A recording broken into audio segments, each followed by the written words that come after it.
Hello, habari wa mama wa baba wote ambao mnafuatilia chaneli yetu ya Penicare Afya. Karibu tena kwenye kipindi chetu cha afya ya mama na mtoto. Kama ni mara yako ya kwanza kufuatilia au kufika kwenye chaneli yetu ya Penicare Afya, usisahau ku like, kusubscribe, lakini pia kucomment kitu chochote ili tuweze kuendelea na mafunzo yetu kama kawaida. Leo tutazungumzia mada yetu muhimu sana kwa mama mjamzito, ambayo ni dalili ya mtoto kugeuka tumboni.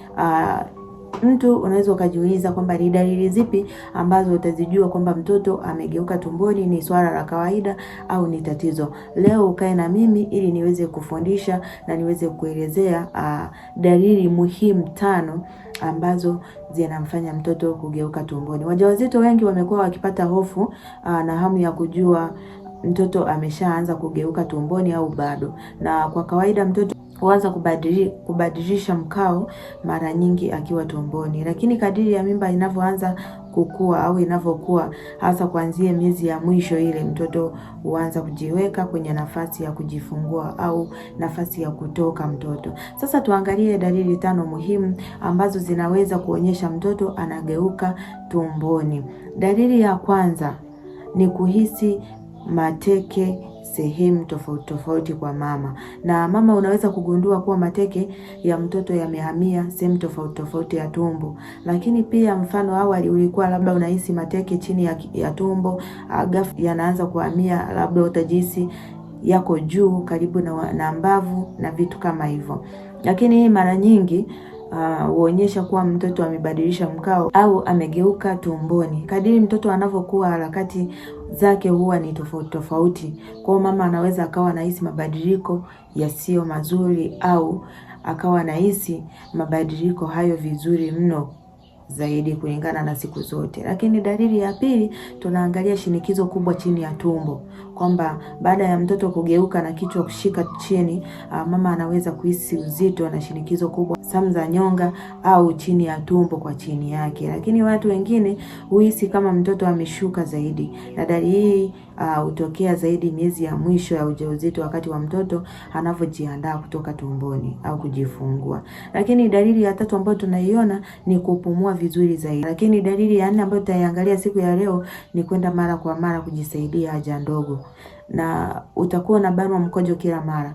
Na hii hali mtoto anakuwa amegeuka, kichwa kiko chini, kiko tayari kushuka chini na kuongeza shinikizo kwenye kibofu cha mkojo.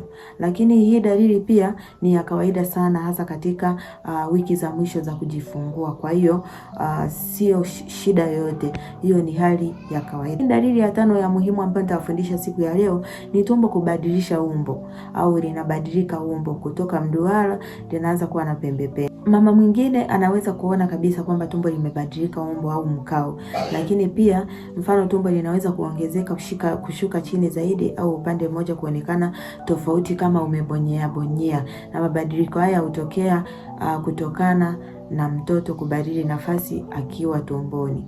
Lakini ni muhimu kujua kwamba ni vizuri kufahamu kwamba si kila mama anapata hizi dalili.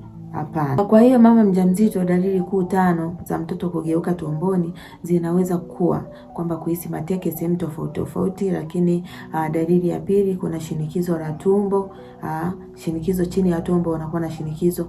Lakini ya 3 ni kupumua vizuri zaidi. Lakini ya 4 ni kwenda haja ndogo kila mara au mara kwa mara, kutokana na mtoto kwamba ameshuka chini, yuko karibu na kibofu cha mkojo, kwa hiyo kinabana. Lakini tumbo kubadili umbo au kushuka, hizi ni dalili ambazo ni dalili za kawaida na dalili nyeti ambazo utajua kwamba mtoto ameshashuka na anajiandaa au jiandae kujifungua wewe mama mjamzito. Ukiona dalili zisizo za kawaida kama maumivu makali, kutokwa na damu, mtoto kutokucheza kabisa, ni muhimu kuwahi kituo cha afya au hospitali kwa haraka ili kupata ushauri zaidi na matibabu kama itawezekana. Lakini pia nihitimishe kwa kusema kwamba ukiwa umetazama video hii, umefanya kitu cha maana sana, na kama umejifunza jambo kupitia video hii, pia usisahau kulike, kushare kwa watu wengine, lakini pia kama una kitu chako usisahau kucomment ili tuweze kuangalia ni namna gani ambavyo umejifunza au sehemu gani ambako hujaelewa. Lakini pia usisahau subscribe kwa wewe mgeni ambao umefika kwenye chaneli yetu siku ya leo kwa mara yako ya kwanza.